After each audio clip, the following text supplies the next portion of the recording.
बिस्मिल्लाहिर्रहमानिर्रहीम बिस्मिल्लाहिर्रहमानिर्रहीम। आप लोग देख रहे हैं मेरा यूट्यूब चैनल बायोलॉजिक ब्रेकडाउन। हम क्लास 9 के यूनिट नंबर 9 को पढ़ रहे हैं, जिसमें हमारा टॉपिक है प्लांट रिप्रोडक्शन। यूनिट का नाम है प्लांट रिप्रोडक्शन और आज का हमारा टॉपिक है method of natural vegetative propagation. Natural vegetative propagation in plants refers to the process by which plant reproduce asexually using their own natural mechanism। Natural, जैसे कि हमें नेचुरल का वर्ड पता है कि नेचुरल का क्या मीनिंग है, कुदरती तौर पर। तो कुदरती तौर पर जो प्रोपेगेशन होती है, यानी कुदरती तौर पर जो एक प्लांट से दूसरा प्लांट जो है वो प्रोड्यूस होता है, वो एसेक्सुअली यानी एक पेरेंट्स के ज़रिए से जो है वो प्रोड्यूस होता है विदाउट एनी ह्यूमन इंटरवेनेशन, और किसी भी इंसान के मुदाखलत के बगैर। In this method new plants are generated from various vegetative structure of the parent plant. अब वेजिटेटिव क्यों कहा गया है इसे, क्योंकि इसके अंदर कोई भी जो है वो फ्लोरल पार्ट या जो सेक्सुअल पार्ट होते हैं वो इन्वॉल्व नहीं होते हैं। यानी प्लांट्स में जो फ्लावर्स है वो इसका जो है वो सेक्सुअल पार्ट होता है, तो प्लांट्स का जो फ्लावर है वो इन सारे प्रोसेस में इन्वॉल्व नहीं होता, बल्कि प्लांट के वो पार्ट्स जो कि रूट्स, स्टेम्स, लीव्स वगैरह हैं वो इसके अंदर इन्वॉल्व होते हैं, इसलिए इसको वेजिटेटिव प्रोपेगेशन कहा गया है। तो न्यू प्लांट्स जो है वो जनरेट होता है किसी भी वेजिटेटिव स्ट्रक्चर के ज़रिए से, such as root, stem, leaves और स्पेशलाइज्ड स्ट्रक्चर लाइक रनर्स और बल्ब्स वगैरह। These structures develop into independent plants and since they originate from the same parents, और ये स्ट्रक्चर जो है वो एक इंडिपेंडेंट, एक खुद से जो है वो एक ऐसा पौधा बना लेते हैं जो कि बिल्कुल पेरेंट्स जैसा होता है। They often have identical genetic characteristics, और अक्सर जो है वो उसके करेक्टरिस्टिक्स भी बिल्कुल ऐसे होते हैं जैसे कि पेरेंट्स के होते हैं, यानी वो जेनेटिकली बिल्कुल आइडेंटिकल होते हैं। Following are the types of natural vegetative propagation. अब हम पढ़ते हैं कि नेचुरल वेजिटेटिव प्रोपेगेशन की कौन कौन सी टाइप्स हैं। तो इसकी जो पहली टाइप है नेचुरल वेजिटेटिव प्रोपेगेशन की, वो है bulb. Bulbs are compact, thicked, vertically growing underground stem enveloped by thick succulent fleshy leaves. Bulbs जो है वो क्या स्ट्रक्चर होता है, एक ऐसा स्ट्रक्चर होता है जो कि कॉम्पैक्ट यानी मुकम्मल तौर पर ठोस किस्म का स्ट्रक्चर होता है, थिकेंड होता है, बहुत ज़्यादा मोटा होता है, और वर्टिकली ग्रो होता है। ज़मीन के अंदर जो है वो ये बिल्कुल सीधा, वर्टिकली का मतलब होता है सीधा जो है वो ग्रो होता है, और इसके ऊपर जो है वो थिक और सेक्युलेंट फ्लैशी लीव्स मौजूद होते हैं। यानी इसका जो इन्वेलप है उसके ऊपर कवर जो होता है वो कुछ छिलके की तरह की पत्तियां या लीव्स मौजूद होती हैं, जो कि जिसके अंदर जो है वो, यानी इस पूरे स्ट्रक्चर के अंदर, ये जो बल्ब है इस पूरे स्ट्रक्चर के अंदर स्टोर होते हैं न्यूट्रिएंट्स, जो कि रेजरवायर्स के तौर पर काम करते हैं। रेजरवायर मींस कि वो न्यूट्रिएंट्स जो है वो उस पूरे स्ट्रक्चर को ऐसा फूड प्रोवाइड करते हैं जिसकी वजह से वो फूड को इस्तेमाल करते हुए वो बल्ब जो है वो एक नया प्लांट ग्रो कर सकता है। Beneath the bulb base adventitious root sprouts. अब वो किस तरीके से जो है वो एक प्लांट ग्रो करता है, जो बल्ब का बेस वाला हिस्सा होता है, यानी जो नीचे उसका बेस हिस्सा होता है, वहाँ से जो है वो एडवांटेशियस रूट्स डेवलप होती हैं और शूट्स जो है वो इमर्ज होती हैं, निकलती हैं अपर रीजन से। Each shoot is capable to be developed into a new plant, और हर शूट जो शूट डेवलप होती है, यानी जो एक छोटा सा प्लांट निकलता है, उससे एक नया प्लांट जो है वो बन जाता है। Species like tulips, onions and lilies utilize bulbs to produce their young ones. आप यहाँ पर देखिए, इसमें इन्होंने जो है वो अनियन की एग्जांपल दी है, और आपको अनियन आपके घरों में अमूमन नज़र आते हैं कि वो कैसे स्प्राउट हो रहे होते हैं, कैसे ग्रो हो रहे होते हैं, पड़े पड़े। अगर आपकी वेजिटेबल बास्केट होगी उसके अंदर भी पड़े पड़े जो है वो ग्रो होते हैं। तो ये जैसा स्ट्रक्चर उन्होंने बल्ब का बताया, ये आपको सेम यहाँ पे नज़र आ रहा है।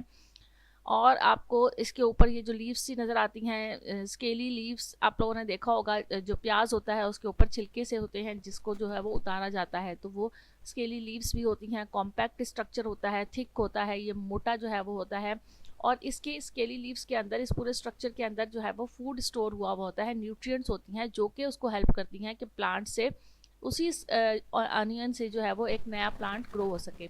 फिर उन्होंने प्रोसीजर बताया कि नया प्लांट कैसे ग्रो होता है। तो इसकी जो बेस होती है, ये जो आपको नीचे वाला हिस्सा नज़र आ रहा है, यहाँ से रूट्स स्प्राउट होना शुरू हो जाती हैं, रूट्स निकलने लग जाती हैं, और जो इसका अपर पार्ट होता है, ऊपर वाला जो हिस्सा होता है, वहाँ से शूट डेवलप्स होती हैं, और इस तरह से ये अनियन जो है वो एक नया प्लांट ग्रो करने की एबिलिटी रखता है। इसी तरह से सेकंड एग्जांपल है इसकी वेजिटेटिव प्रोपेगेशन की, corm. Corms are compact thickened vertically growing underground stem. अब ये याद करना इसलिए बहुत ज़्यादा आसान है आप लोगों के लिए कि तकरीबन ये जो है वो इनके स्ट्रक्चर्स को देख के आप तकरीबन सेम वर्ड्स इनमें मौजूद हैं, कुछ थोड़ा सा डिफरेंस है, तो जब आप इसको एक दो दफ़ा पढ़ेंगे तो वो आपको ईजीली याद हो जाएगा। कॉर्म्स जो होते हैं वो भी कॉम्पैक्ट स्ट्रक्चर होता है, ठोस एक स्ट्रक्चर होता है, थिक होते हैं, मोटा स्ट्रक्चर होता है, वर्टिकली ग्रोइंग, और ये वर्टिकली बिल्कुल सीधे ग्रो होते हैं, ज़मीन के अंदर अंडरग्राउंड होते हैं, नीचे होते हैं ज़मीन के, दैट स्टोर फूड, इनमें भी फूड स्टोर होता है, but not enveloped by fleshy leaves. अब इसमें और कॉर्म में और बल्ब में क्या फ़र्क है कि उसके ऊपर फ्लैशी लीव्स प्रेजेंट हैं और कॉर्म में फ्लैशी लीव्स प्रेजेंट नहीं होती हैं। At the top of corms you will find birds, और कॉर्म का जो टॉप है उसके ऊपर आप देखेंगे छोटी सी बर्ड्स निकलने लग जाती हैं। These buds gives rise to shoot, और यही बर्ड्स जो है वो आहिस्ता आहिस्ता शूट में डेवलप हो जाती हैं। आप यहाँ इसका स्ट्रक्चर देख सकते हैं कि ये यहाँ इस तरह से बर्ड्स निकलती हैं, और ये बर्ड्स जो है वो एक नया प्लांट ग्रो कर लेती हैं। Example of plants that reproduce using corms includes dasheens and garlic. Garlic आप लोगों को घरों में नज़र आता है, वो भी जो है वो इसकी एक एग्जाम्पल है कि वो जो है वो उसमें से जो है वो किस तरह से एक नया प्लांट ग्रो हो जाता है। नंबर थर्ड है rhizomes. Rhizomes are flat horizontal underground stem. Rhizome भी अंडरग्राउंड स्टेम होता है, लेकिन वो वाले जो दोनों हमने एग्जाम्पल्स पढ़ी वो वर्टिकल थी, और राइजोम्स जो है वो हॉरिजेंटल होते हैं, फ्लैट होता है, चिपटा होता है ये मौजूद ज़मीन के अंदर। That have small scale like leaves, इसके ऊपर भी जो है वो छोटे छोटे छिलकों की तरह के स्केल्स मौजूद होते हैं। Along the rhizomes there are distinct nodes and internodes। Rhizomes के ऊपर कुछ नोड्स और इंटरनोड्स मौजूद होती हैं, जैसे आपको यहाँ पर जो है वो नज़र आ रहा है, यहाँ से राइजोम्स के अंदर से जो है वो कुछ उभार लाइक स्ट्रक्चर निकल आता है जिसको नोड्स कहते हैं, और ये नोड्स और इंटरनोड्स, दो नोड्स के दरमियान में जो डिस्टेंस होता है उसे इंटरनोड्स कहा जाता है। तो इन नोड्स और इंटरनोड्स से जो है वो शूट डेवलप्स होने की एबिलिटी होती है इसके अंदर। At these nodes buds are formed, इन नोड्स से जो है वो बर्ड्स फॉर्म होती हैं। The buds on the upper side of the rhizomes grow into shoots, और ये जो बर्ड्स हैं ये अपर साइड पर यानी ग्रो होकर ज़मीन से बाहर निकलकर ये एक शूट डेवलप कर लेती हैं। While the lower side produce adventitious roots, और इसकी जो नीचे वाली साइड होती है, जो बेस वाला हिस्सा होता है, वहाँ से एक रूट्स निकलने लग जाती हैं, adventitious roots, and these shoots are capable to develop into a new plant. ये शूट्स जो है वो उनमें ये खासियत होती है कि उससे एक नया प्लांट निकल आता है, लीव्स बन जाती हैं उस शूट में से, और फिर वो एक बिल्कुल पूरा मुकम्मल तौर पर प्लांट बन जाता है। इसकी एग्जांपल्स में ginger, ferns and water lilies मौजूद होती हैं। जिंजर आप लोगों ने घर में देखी होगी बहुत ज़्यादा, अदरक जो है वो बिल्कुल सेम लाइक स्ट्रक्चर आपको यहाँ पे नज़र आ रहा है, उसी में जो है वो आपको आप देख सकते हैं कि उसमें छोटी छोटी सी जो है वो नोड्स बनी हुई होती हैं, और उन नोड्स में से एक नया प्लांट निकलने की एबिलिटी होती है। नेक्स्ट है stem tuber. Stem tubers are swollen tips of underground stems that primarily serve as storage structures found in certain plants. Stem tubers जो हैं swollen हिस्सा होता है, यानी एक फूला हुआ हिस्सा होता है, उसके अंदर भी जो है वो स्टोरेज स्ट्रक्चर होता है, यानी फूड स्टोर हुआ हुआ होता है।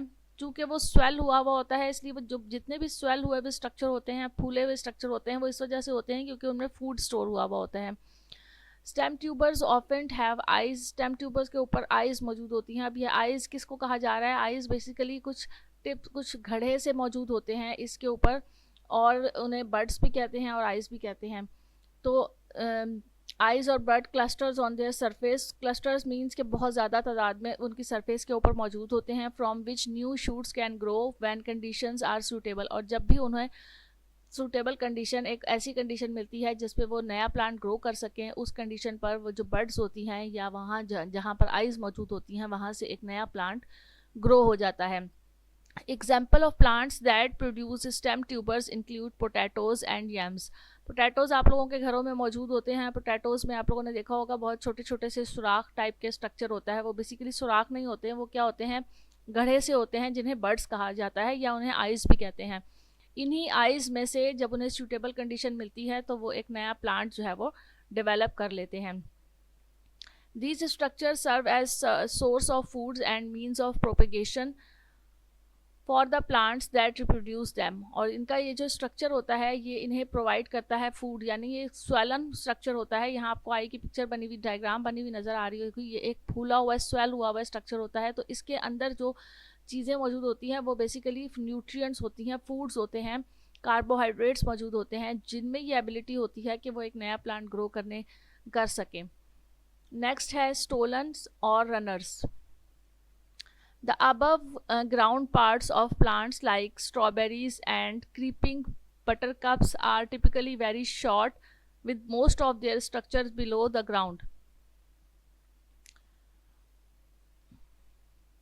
ज़मीन से ऊपर वाला जो हिस्सा प्लांट का होता है, जैसे कि स्ट्रॉबेरीज हैं और क्रीपिंग बटरकप्स हैं, ऐसे प्लांट्स जो बेलों की तरह के होते हैं, यानी उनके स्टेम्स बहुत पतले बारीक होते हैं, typically very short with most of their structures below the ground. और उनका ज़्यादातर स्ट्रक्चर जो है वो ग्राउंड से नीचे होता है, लेकिन कुछ स्ट्रक्चर जो है वो उसका ग्राउंड के ऊपर मौजूद होता है। These short stems are known as root stocks. और ये जो छोटी सी स्टेम जो कि ग्राउंड से ऊपर बाहर की तरफ नज़र आ रही होती है उसे रूट स्टॉक कहा जाता है। And they carry leaves and flowers. और उनके ऊपर फ्लावर्स भी होते हैं और लीव्स भी मौजूद होती हैं। After the main shoot has bloomed, side buds create long shoots that grow horizontally along the ground, often called stolons और रनर्स। अब क्या होता है कि जो मेन शूट होती है, जो कि प्लांट्स जो कि ज़मीन से बाहर निकली हुई होती है, वो ब्लूम होती है, यानी कि वो थोड़ा सा जब वो ग्रो करने लगती है तो उसकी साइड्स में से बड्स निकलने लग जाती हैं, छोटी छोटी सी कलियां सी निकलती हैं। Create long shoots. और वहाँ से एक लंबी शूट, एक लॉन्ग स्टेम बन जाता है और वो हॉरिजेंटली ज़मीन के साथ साथ, ग्राउंड के साथ साथ हॉरिजेंटली मूव करने लग जाता है और ग्रो करने लग जाता है, जिसे हम स्टोलन और रनर्स भी कहते हैं। These runners have small scale like leaves at specific points. और इसके कुछ हिस्सों पर स्केल की तरह की लीव्स मौजूद होती हैं। And they have long sections between these points. और उन्हीं पॉइंट्स के ऊपर जो है वो लॉन्ग सेक्शंस मौजूद होते हैं। At each of these points where the leaves are there are buds that has the potential to grow into both a shoot and root। और यही वो हिस्सा होता है जहाँ पर जो है वो छोटी सी बड्स निकलती हैं, वहाँ ये पोटेंशियल होती है, उनके पास ये खासियत होती है कि वहाँ से एक ग्रो कर सके एक नया प्लांट। वहाँ से शूट्स भी निकलती हैं और रूट्स भी निकलती हैं। A whole new plants can develop at these points getting nourishment from the parent plant through the runner for a while. और इस तरह से रनर जो, यानी वो जो शूट, लॉन्ग शूट होती है, वो जो है वो उसको नरिशमेंट देती है, उसे फूड प्रोवाइड करती है, जो है वो मिनरल्स वगैरह प्रोवाइड करती है, ताकि वहाँ से एक नया प्लांट ग्रो हो सके। Living a new independent plant growing a short distance from the parents. और पेरेंट्स से दूर जो है वो वहाँ पर छोटे छोटे नए प्लांट्स ग्रो हो जाते हैं। This is how strawberry plants for example can make many new plants without using seed. और इसी तरह से स्ट्रॉबेरी के जो प्लांट हैं वो सीड के बगैर ग्रो किए जा सकते हैं या खुद ब खुद जो है वो ग्रो हो जाते हैं। तो आपको अगर इसकी डायग्राम देखें तो आप इसकी डायग्राम से बहुत अच्छी तरह से समझ जाएंगे कि अगर ये एक स्ट्रॉबेरी का प्लांट है तो इसके अंदर यहाँ पर इधर ये ग्राउंड के ऊपर जो है वो ये एक छोटा सा जो है वो डेवलप होता है शूट। इसी शूट में से जो कि ज़मीन से बाहर होता है, आहिस्ता आहिस्ता थोड़ी छोटी छोटी सी बर्ड्स निकलना शुरू होती हैं और उसमें से लीव्स डेवलप होना शुरू हो जाती हैं।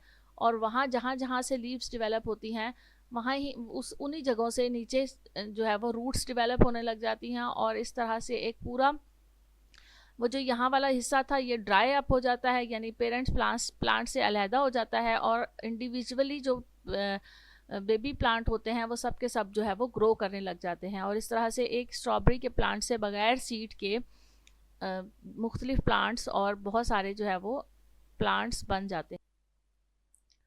नेक्स्ट हमारा पार्ट है suckers. Suckers typically emerges as small shoot from the underground parts of plants. Suckers जो हैं उसमें स्मॉल शूट्स इमर्ज होती हैं, निकलती हैं, जो अंडरग्राउंड पार्ट होता है प्लांट का, वहाँ से। सच एज रूट्स, स्टेम्स और near the base of the main stem. जो मेन स्टेम होती है उसके बेस पर से, यानी जो उसका नीचे वाला हिस्सा होता है, वहाँ से छोटी छोटी सी रूट्स निकलने लग जाती हैं। And these shoots can develop into a new plant. और वहाँ उन्हीं जगहों से जहाँ से रूट्स निकलती हैं वहाँ अपर साइड पर जो है वो शूट्स डेवलप हो जाती हैं और इस तरह से एक नया प्लांट ग्रो हो जाता है। These shoots can develop into a new plant as the suckers grow they form their own stem, leaves and roots. और जैसे जैसे वो सकर ग्रो होता है उसके अपने स्टेम, अपना लीफ और रूट्स उसकी डेवलप हो जाती हैं। And they essentially become self sustained plant but remain connected to the parent plant for a period. वो एक खास टाइम तक जो है वो पेरेंट्स प्लांट्स, उसके अपने अलग अलग प्लांट्स बन जाते हैं, स्टेम्स भी, लीव्स भी, लेकिन वो एक ख़ास टाइम होता है जब तक वो अपने पेरेंट्स प्लांट के साथ ही अटैच रहता है। सकर्स में receive the nutrients and water from parent plant. और वो पेरेंट प्लांट से न्यूट्रिएंट्स, वाटर और वो सारी चीज़ें जो उसे ग्रो करने के लिए रिक्वायर्ड होती हैं वो रिसीव करता रहता है, हेल्पिंग दैम एस्टेब्लिश दैमसेल्व्स, उस वक्त तक जो कि उसे इस्टेब्लिश करने में हेल्प करती हैं ये सारी चीज़ें। This is specially beneficial in adverse condition when it might be challenging for new plants. ये क्यों, ये उसके लिए क्या फ़ायदा देती हैं? ये उसके लिए ये फ़ायदा देती हैं कि कोई भी एक नया प्लांट जब ग्रो होता है तो उसको अपने ग्रोथ के लिए बहुत सारे न्यूट्रिएंट्स चाहिए होते हैं, पानी चाहिए होता है, उन सब चीज़ों की ज़रूरत होती है जो उसकी ग्रोथ में हेल्प करें। तो उसके पेरेंट्स प्लांट से जुड़ा रहना उसके लिए ये बेहतर साबित होता है, फ़ायदेमंद साबित होता है कि उसका पेरेंट प्लांट जो है वो उसको ये सारी चीज़ें वहाँ से प्रोवाइड करता रहता है और वो इस तरह से अपनी ग्रोथ में जो है वो इजाफा करता है।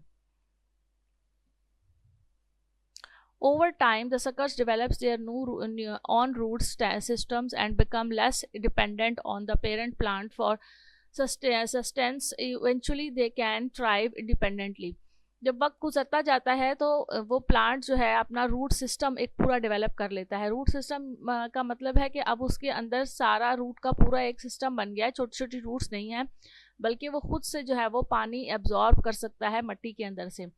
पूरा जो उसका सिस्टम था, रूट सिस्टम, जैसे कि एक पेरेंट प्लांट का था उसी तरह का रूट सिस्टम उसमें भी बन जाता है जब, तो उसके बाद वो इंडिपेंडेंट हो जाता है। Suckers are a common methods of natural vegetative propagation in various grounds cover plants such as lawn grasses. अब आप लोगों के जो लॉन है उसमें जो घास वगैरह लगी हुई होती है उसमें अमूमन यही सारा प्रोसीजर होता है कि एक प्लांट से दूसरा प्लांट ग्रो होता रहता है और वो अटैच्ड भी होते हैं।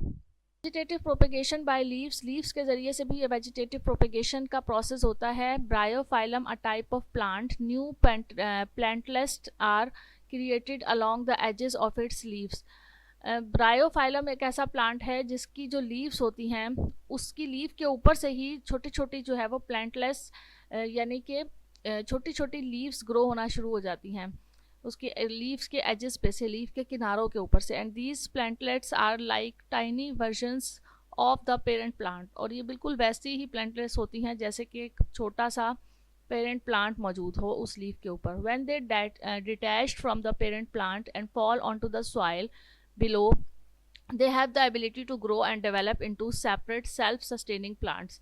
और जब ये खुद से गिर जाती हैं नेचुरली, कुदरती तौर पर जब वो ग्रो होती हैं और वो उस लीफ से अलहदा होकर सॉइल पे, मट्टी पे गिर जाती हैं, तो उसी मट्टी के अंदर वो अपना पूरा सिस्टम खुद से डेवलप कर लेती हैं और एक नया प्लांट ग्रो हो जाता है। ये हमारी नेचुरल वेजिटेटिव प्रोपेगेशन की कुछ टाइप थी। नेक्स्ट टॉपिक हमारा जो है वो methods of artificial vegetative propagation है। फिर मिलेंगे इसी यूट्यूब चैनल पे। Thank you so much. अल्लाह हाफिज़।